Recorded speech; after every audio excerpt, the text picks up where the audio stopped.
Hi guys, ఈ location వచ్చేసి Devarakonda temple అంటారు దీన్ని. సో ఇది మన హైదరాబాద్ నుంచి వెళ్ళి 150 కిలోమీటర్ల దూరంలో ఉంటుంది.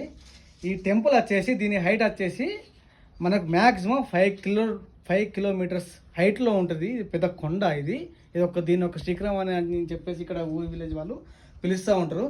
సో ఇక్కడ ఏంది అని అంటే మెయిన్గా వచ్చేసి ఇక్కడ ఎవరు వచ్చేసినా మన ఫ్యామిలీ ప్రాబ్లమ్స్ కానీ, మన పర్సనల్ ప్రాబ్లమ్స్ కానీ, లవ్ ప్రాబ్లమ్స్ కానీ ఏవైనా కానీ సో ఈ యొక్క దేవుణ్ణి మనం కోరుకుంటే సో తప్పకుండా ఇక్కడ నెరవేరుతుందని చెప్పేసి ఇక్కడ ఉన్న ప్రజల నమ్మకం. సో దయచేసి మీరు అందరు రావాల్సిందిగా నేను కోరుకుంటున్నా. సో నేను కూడా వచ్చేసిన. సో నేను ఇప్పుడే కోరుకుంటున్నా నా దేవుణ్ణి. సో మనస్ఫూర్తిగా మనస్ఫూర్తిగా వచ్చి కోరుకోవాలి. తాగొచ్చి ఇట్లా అదంతా ఏముండదు. సో మనస్ఫూర్తిగా కోరుకోవాలని చెప్పేసి కోరుకుంటున్నా. So please visit this place Devarakonda. Don't forget this is a visit Devarakonda అంటారు. సో దీన్ని వచ్చేసి ఇక్కడికి వచ్చి అందరూ ప్లీజ్ విజిట్ కావాలని చెప్పేసి మనస్ఫూర్తిగా కోరుకుంటున్నా. జై శ్రీరామ్.